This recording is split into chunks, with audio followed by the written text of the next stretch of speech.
Last class में हमने देखा फंक्शन ऑफ टू वेरिएबल्स के मैक्सिमा और मिनिमा के बारे में। ठीक है, बहुत ही सिंपल सा था।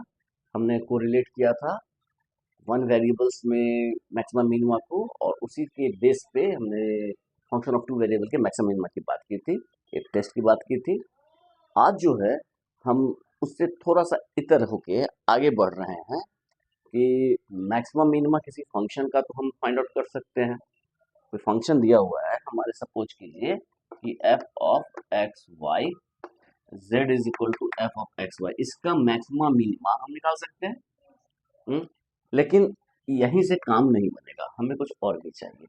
अब ये जो है, ये मैक्सिमम मिनिमा जो है, इसके ऊपर कोई दूसरा कंडीशन इम्पोज नहीं है। जब ऐसा कैसी सिचुएशन आ जाए कि मैक्सिमम मिनिमा जो है उसके साथ कोई कांस्टेंट भी लगा हो, ठीक है, मैक्सिमम तो लेकिन विथ सम कांस्टेंट, ठीक है, तो उस समय हम कैसे वर्कआउट करेंगे। फॉर एग्जाम्पल सपोज करो कि एक बॉक्स है, ठीक है, एक बॉक्स है, सपोज कर लो ये कोई बॉक्स है।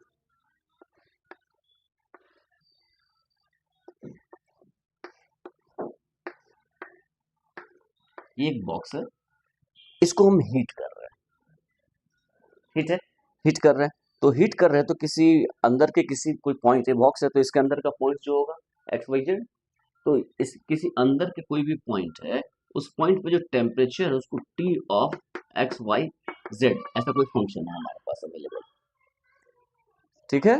तो ये एक बॉक्स है, बॉक्स में किसी पर्टिकुलर पॉइंट पे जो टेम्परेचर है उसको हम t of x y z से रिप्रेजेंट कर रहे हैं। ये हो सकता है, ऐसा कोई फंक्शन मिल सकता है, ठीक है। अब हम चाहते हैं कि इसके अंदर कोई प्लेट है, कोई सरफेस है, इसके अंदर कोई सरफेस रख सकते हैं, उस सरफेस का कोई इक्वेशन होगा, some function of f of x y z is equal to c, मान सकते हैं ना।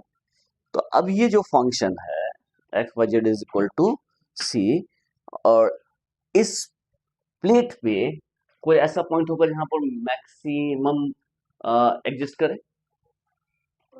हो सकता है। तो हमें उसको फाइंड आउट करना है। हमें क्या करना है कि मैक्सिमम टेम्परेचर फाइंड आउट करना है इस प्लेट पे, या मिनिमम टेम्परेचर फाइंड करना है इस प्लेट के ऊपर। हम गर्म किसको कर रहे हैं, पूरे बॉक्स को। तो ये कैसा सिचुएशन आ गया कि हमें मैक्सिमम मिनिमम पॉइंट इस प्लेट बॉक्स के अंदर नहीं हम बात कर रहे हैं, हम स्पेसिफिकली उस प्लेट के ऊपर बात कर रहे हैं कि वहां पर मैक्सिमम और मिनिमम क्या होगा। क्लियर है। तो इस तरह के प्रॉब्लम को बोलते हैं कांस्टेंट ऑप्टिमाइजेशन प्रॉब्लम। ऑप्टिमाइज तो कर रहे हैं विद सम कंस्ट्रेंट, ठीक है। तो इन कंस्टेंट ऑप्टिमाइजेशन प्रॉब्लम को सॉल्व करने के लिए लैग्रेंज मल्टीप्लायर मेथड आता है। कौन सा आता है, लैग्रेंज मल्टीप्लायर मेथड। तो आज का जो लेक्चर है वो टोटली बेस्ड है Lagrange method of Lagrange multiplier, ठीक है। ये मेथड क्या है, इसके थ्योरी के ऊपर जाएंगे, फिर कुछ क्वेश्चंस करेंगे, उसके बाद फिर इसके थ्योरी से रिलेटेड और कुछ टर्म्स जैसे rate of change of extreme values, वो सारी बातों को हम डिस्कस करेंगे। उसके बाद ये लैग्रेंज मल्टीप्लायर मेथड को पहले हम सिंपलेस्ट फॉर्म में देखेंगे, उसके बाद उसमें हम टू पैरामीटर्स, यहाँ पर एक प्लेट था, हम सकते हैं दो कंडीशन लगा दें, ठीक है। यहाँ पर एक कांस्टेंट था, एक और कांस्टेंट कुछ और ऐड कर दें, ठीक है। अब जैसे फॉर एग्जांपल कि सपोज करो कि दो कर्व है, दो कर्व है, दो सरफेसेस हैं, एक सरफेस ये है और एक सरफेस ये है, ठीक है। तो इन दोनों सरफेस का इंटरसेक्शन क्या होगा, कोई कर्व होगा, दो सरफेस का इंटरसेक्शन कर्व है। तो यदि इंटरसेक्ट कर रहा है तो हम एज्यूम कर रहे हैं कि इंटरसेक्ट कर रहा है, तो दो सरफेस का इंटरसेक्शन एक क्या है, कर्व है। तो इस कर्व के ऊपर हम एक ऐसा पॉइंट चाहते हैं, इस कर्व के ऊपर पॉइंट चाहते हैं जिसका ओरिजिन से डिस्टेंस मिनिमम। क्वेश्चन समझ में आया क्या।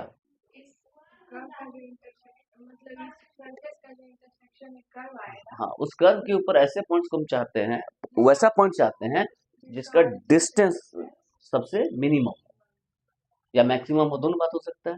तो मिनिमम डिस्टेंस की बात करते हैं। तो यहाँ पर क्या हो गया ये जो पॉइंट है वो कहाँ लाई कर रहा है, इस पे भी और इस पे भी। तो अब कांस्टेंट एक है कि दो है, दो कांस्टेंट हो गए, सिर्फ एक के ऊपर हम यदि बात करते हैं कि सिर्फ इस सरफेस के ऊपर है और मिनिमम डिस्टेंस यहाँ से हो, तब सिर्फ एक कांस्टेंट के ऊपर बात होती है। अब यहाँ पर दो कांस्टेंट की बात हो रही है, ठीक है। तो उस केस में हम पढ़ेंगे Lagrange multiplier with two parameters, ठीक है। उसके ऊपर एक क्वेश्चन करेंगे, ये वाला क्वेश्चन को कर लेंगे, फिर हम देखेंगे geometrical interpretation of Lagrange multiplier. तो इस तरह से ये सेक्शन कंप्लीट हुआ। क्लियर है? अब जब हम आते हैं सबसे पहले लैग्रेंज मल्टीप्लायर मेथड का थ्योरम क्या है, ठीक है। ये थ्योरम है जो इसके सेक्शंस को आइडेंटिफाई करता है, ठीक है। तो यहाँ पर हमें क्या लेना पड़ेगा, दो फंक्शंस लेंगे, कांस्टेंट चाहिए। तो एक फंक्शन जिसमें हमें मैक्सिमम मिनिमम की बात कर रहे हैं, तो हम सपोज करते हैं f and g are functions of two variables. F and g क्या है? फंक्शन ऑफ टू वेरिएबल्स है that have continuous first order partial derivatives, ठीक है। इसका फर्स्ट ऑर्डर पार्शियल डेरिवेटिव भी एडजस्ट करना चाहिए। हम क्या चाह रहे हैं कि एफ एक्स और एफ वाई और जी एक्स और जी वाई ये दोनों एग्जिस्ट करना चाहिए, ठीक है। तो ये हम एग्जम्पशंस ले चुके हैं कि ये बैकग्राउंड के बाद ही हम अप्लाई कर पाएंगे। यदि ये नहीं होगा तो ऐसे क्वेश्चन जिसमें ये दोनों एग्जिस्ट नहीं करेगा उसमें लैग्रेंज मल्टीप्लायर मेथड अप्लाई नहीं होगा। क्लियर है? तो कहाँ अप्लाई होगा वो डोमेन को हम फिक्स कर रहे हैं। तो f and g are functions of two variable, जो भी दो फंक्शंस दिए हुए हैं such that they have first order partial derivative, ठीक है। उनका first order partial derivative exist कर रहा है such that f has extremum at p naught, एक पॉइंट दिया हुआ है on the smooth constant curve g of x y on c, ठीक है। तो हम ऐसा एज्यूम कर रहे हैं, अभी हमने देखा था ना, प्लेट की बात की थी, एक बॉक्स की बात की थी, उसके अंदर एक प्लेट रखा था जिसको हम गर्म किए थे, तो इसके ऊपर मैक्सिमम मिनिमम इस पे कोई मैक्सिमम पॉइंट मिलेगा, मिलेगा ना। तो हम सपोज करते हैं कि वो पॉइंट क्या है, p naught, x naught, y naught. ये बॉक्स है, इसको हम गर्म किए हैं t of x y z, और इसके ऊपर क्या है, ये हमने क्या माना, ये u is equal to t of x y z, और ये कर्व क्या है, g of x y z is equal to some constant होगा। ये कोई कर्व, ये सरफेस है, ये बॉक्स है, तो बॉक्स में किसी पॉइंट को हम कर रहे हैं तो ये आ रहा है। तो इस पॉइंट, इस प्लेट पे यदि कोई मैक्सिमम पॉइंट एग्जिस्ट कर रहा है उसको हम पी नॉट मान सकते हैं कि नहीं मान सकते, ठीक है।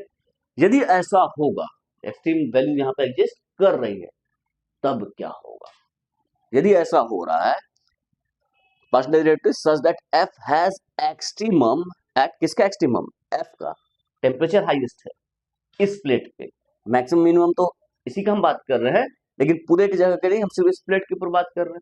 तो ये हो गया कांस्टेंट ऑप्टिमाइजेशन, तो इस कांस्टेंट की बात कर रहा है सच that f has extremum at this on the smooth constant curve this, इस कर्व के ऊपर बात कर रहा है, ये एग्जिस्ट कर रहा है, इतनी बातें हम मान लेंगे। यदि ऐसा होगा देन, यदि इतना होगा, एग्जिस्ट करेगा नहीं, बिकॉज यदि करेगा देन क्या फॉलो होगा, then there exist a real lambda, एक रियल नंबर मिलेगा lambda such that grad f at that value, extreme point जो है वहां पर जो ग्रेड एफ है वो is equal to lambda into grad g, lambda into grad g, ठीक है। एक ऐसा लैम्डा मिलेगा जो ग्रेड एफ और ग्रेड जी को रिलेट करेगा, कैसे, delta f is equal to lambda delta g del ji, del f is equal to lambda del g, ठीक है, provided this is not equal to zero. इसमें ये कंडीशन लगाया कि ये नॉन जीरो होना चाहिए, यदि ये जीरो होगा तो फिर ये फिर फेल हो जाएगा। समझ में आ रहा है? तो इसको हम प्रूफ करते हैं। प्रूफ, इसका प्रूफ शुरू करने से पहले कुछ खास बातों पे आते हैं। क्या बात पे आते हैं कि यहाँ पर तीन चीजें हैं, क्या क्या है, एफ है, जी है, ठीक है। तो यहाँ जो कर्व है, यहाँ पर लिखा हुआ f and g are functions of two variable that have continuous first order partial derivative on smooth constant curve g of xy is equal to c, g of xy is equal to c और z is equal to g of xy, ये दो बातें हैं। यहाँ z is equal to some function of xy है और यहाँ z is equal to some function of gy है, ठीक है।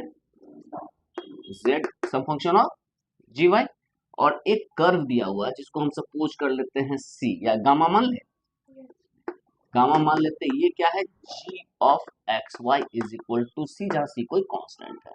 तो इसमें इसमें क्या रिलेशन है, ये z is equal to g of x y और g of x y is equal to some constant c, इन दोनों के बीच में रिलेशन मैंने बताया हुआ है।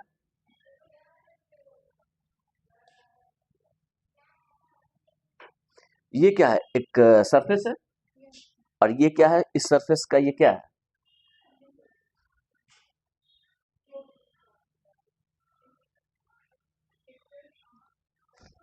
z is equal to g of x y, एक सरफेस है, इसमें तो कोई इश्यू नहीं है। और g of x y is equal to some constant, ये इसका एक लेवल कर्व है, याद आया। तो ये एक इसका लेवल कर्व है। तो ये क्या है, एक कर्व है, ये सरफेस नहीं है, ठीक है। G of x y, z of g of x y, यहाँ पर एफ और g are functions of two variable है, मतलब एफ और ये दोनों क्या है, दो सरफेस है। Z is equal to some function of x y, z is equal to some function of g y, तो ये दोनों एक सरफेस है। लेकिन g of x y is equal to c क्या है, एक कर्व है। तो कंफ्यूजन तो नहीं है। यदि ये कर्व है तो इस कर्व को हम पैरामेट्रिक फॉर्म में रिप्रेजेंट कर सकते हैं, और कर्व को जब हम पैरामेट्रिक फॉर्म में रिप्रेजेंट करते हैं तो कैसा फॉर्म होता है उसका, कर्व को, वन डायमेंशन हो, टू डायमेंशन हो, थ्री डायमेंशन हो, उसमें कितने पैरामीटर्स यूज होते हैं, एक होगा, एक पैरामीटर होगा। सरफेस के लिए तो पैरामीटर होता है, तो इसलिए हम पैरामीटर की बात कर रहे हैं, तो इसको हम some function of x t, x is equal to some function of t and y is equal to some function of t लिख सकते हैं, हाँ या नहीं। इस कर्व को इस फॉर्म में भी हम लिख सकते हैं, क्लियर है। तो इस कर्व को हम सपोज करेंगे इस फॉर्म में, हम्म और इसके किसी पर्टिकुलर पॉइंट, अब जैसे एक्स नॉट वाई नॉट जो है वो इसको भी सेटिस्फाई कर रहा है और इसको भी सेटिस्फाई कर रहा है, क्योंकि दोनों जगह पर है ना। तो ये जो है एक्स नॉट वाई नॉट, यदि इसके ऊपर सेटिस्फाई कर रहा है, इस कर्व के ऊपर सेटिस्फाई कर रहा है, इस कर्व के ऊपर है वो कहीं ना कहीं, तो इस कर्व के ऊपर है, तो उस कर्व को हम t is equal to t naught के ऊपर हम मान लेते हैं पी नॉट, पी नॉट को इज इक्वल टू हम पी ऑफ टी नॉट मान सकते हैं, या लेमडा टी नॉट मान सकते हैं, हाँ या नहीं। टी नॉट के कोरस्पॉन्डिंग पॉइंट मान सकते हैं पी नॉट को, ठीक है। तो टी के किसी खास वैल्यू के लिए वो पॉइंट मिल जाएगा, यहाँ तक तो कोई इश्यू है। तो has extremum at p naught on the smooth constant curve, this इस कर्व के ऊपर कहीं लाई कर रहा है, यहाँ तक तो कोई इश्यू नहीं है। चलो, it is given, it is given that g of xy is equal to c is a smooth curve. Smooth curve मतलब डिफरेंशिएबल है। It is given that g of xy is equal to c is a smooth curve.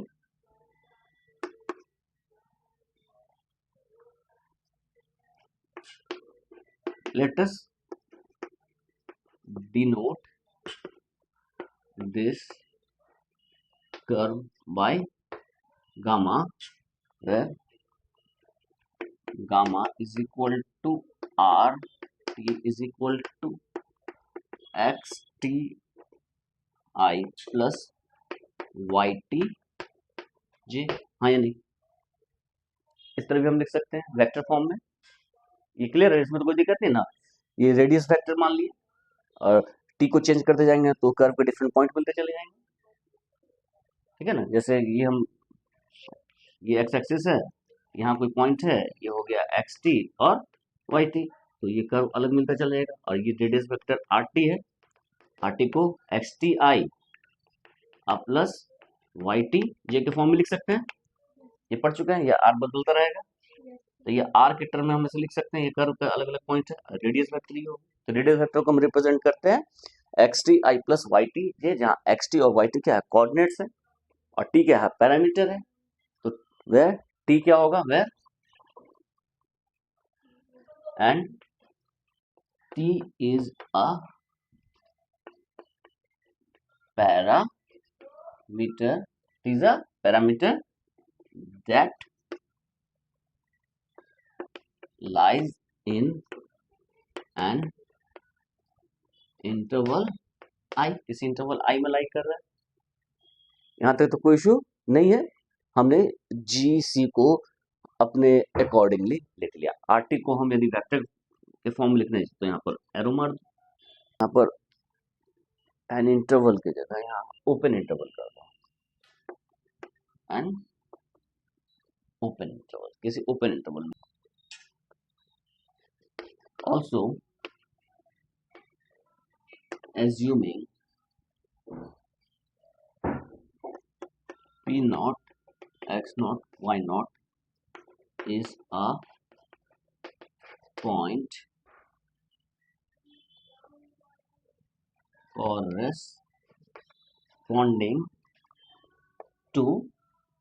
corresponding to T is equal to T naught belongs to I। ठीक है, ये मान सकते हैं। Also assuming P naught is a point corresponding to on the curve gamma, gamma पे लाई कर रहा है, यहाँ तक लिख सकते हैं। चलो अब हम जो यहाँ से आगे बढ़ते हैं, हम एक फंक्शन एज्यूम करते हैं। तो ये जो है, ये जो कर्व है, ये कर्व लाई कहाँ कर रहा है? फंक्शन के ऊपर, दोनों पे लाई कर रहा है। ये जो कर्व है वो लाई कर, तो हम एक फंक्शन बनाते हैं ft नाम से। Consider a function ft is equal to f of xt yt for all t belongs to I। यहां तक दिक्कत है।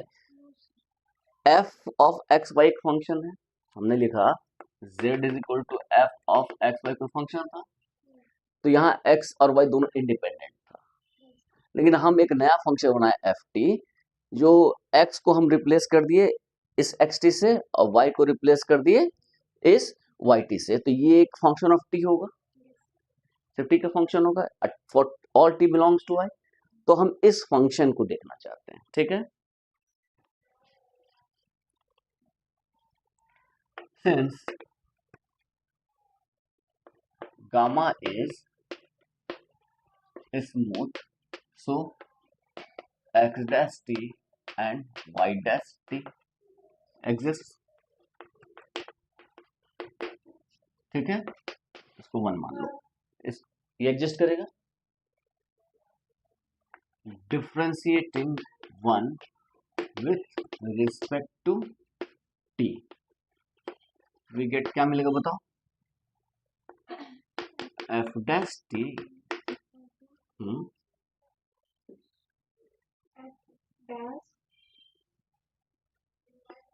del f upon del x upon dt plus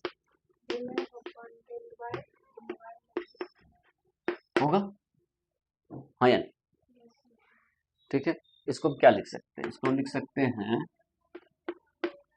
del f dot r dash t, हाँ या नहीं? लिख सकते हैं, इसको ऐसे लिख सकते हैं del f upon del x I plus del f upon del y j dot x dash t I plus y dash t j, हाँ या नहीं? इसको ये लिख सकते हैं, यानी कि del f dot r dash t लिख सकते हैं, हाँ या नहीं? अच्छा, ये r डैश t क्या होता है? यदि r t रेडियस वेक्टर है तो r डैश t क्या रिप्रेजेंट करता है?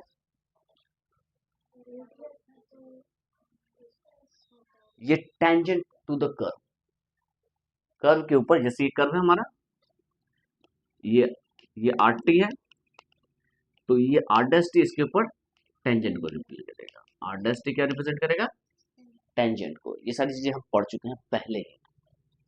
तो एफ डैश टी की वैल्यू ये होगी, that is f dash t is equal to this quantity. इसको हम 2 मान लें, कोई दिक्कत है? चलो देखो, we had considered that f of xy has extremum, हम मिनिमम मैक्सिमम दोनों एक साथ लेके चल रहे हैं, वहां पे एक्सट्रीमम की बात की थी, मिनिमम मैक्सिमम नहीं, तो extremum at x naught y naught. So इससे क्या होता है, एक्सट्रीमम होने से क्या होगा कि एम्प्लाइज हमारा क्या मिलेगा बताओ, एक्सट्रीमम होने पे क्या होता है, डेरिवेटिव उस पॉइंट पे 0 होगा। सो हम डायरेक्ट लिखते हैं, सो या फिर हम इसी को लिखते हैं, we had considered that f of x y has extremum इतना, so f dash t has extremum at t is equal to t naught ion. That is implies f dash t naught is equal to 0. ये confirm ऐसा होगा। So two क्या imply करेगा, del f dot r dash t is equal to 0 at x naught y naught आयन, ऐसा होगा। If delta f is equal to 0, यदि delta F 0 हो जाए, कौन 0 हो जाए, डेल एफ डेल्टा बोल रहा हूं, बार बार गलत बोल रहा हूं, del f is equal to 0 हो जाए, then clearly for lambda is equal to 0, del f is equal to lambda del g is satisfied। हाँ यानी यदि डेल एफ ही 0 हो जाए तो इसका मतलब क्या है कि लैम्डा इज इक्वल टू 0 लिखे हैं, तो ये 0 बराबर 0 इंटू दिस 0 सेटिस्फाई हो जाएगा। सपोज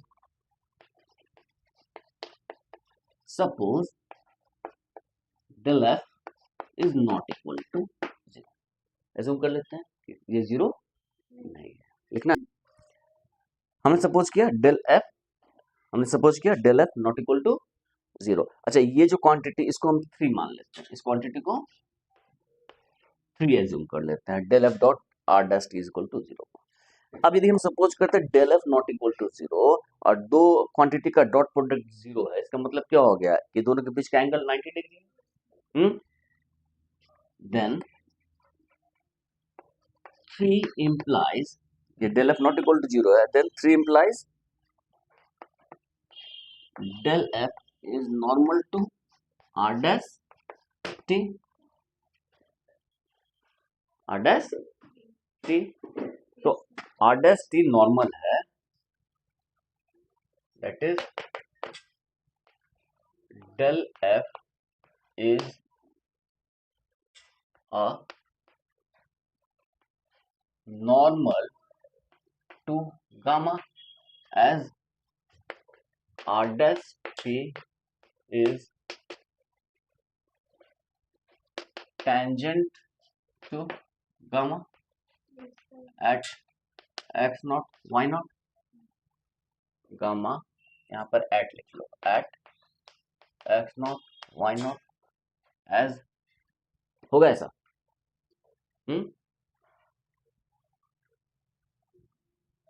ऑल्सो एक और बात है, क्या, del g is normal to gamma, हाँ या नहीं? डेल जी जो है वो हमने देखा था, याद करो कि f of x y z की बात करें तो डेल एफ जो है वो नॉर्मल होता है इसके ऊपर, तो इज इक्वल टू के मानते थे, तो इस सरफेस के ऊपर ये नॉर्मल होता था। तो उसी तरह g of x y is equal to k है, तो इसके ऊपर डेल जी नॉर्मल होगा। तो यहां पर हमने देखा कि also del g is normal to gamma and del f is normal to gamma x naught y naught, हाँ या नहीं? खुद ही कर, that is del f is parallel to del g, हाँ या नहीं? At x naught y naught, हाँ या नहीं? implies there exists a real lambda such that del f is equal to lambda del g at x naught y naught।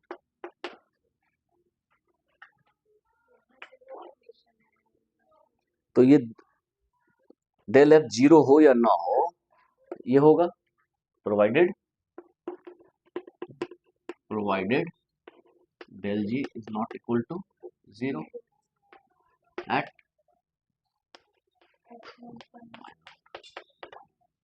लिख लो, आसान सा है। क्वेश्चंस करें, क्वेश्चंस आसान है।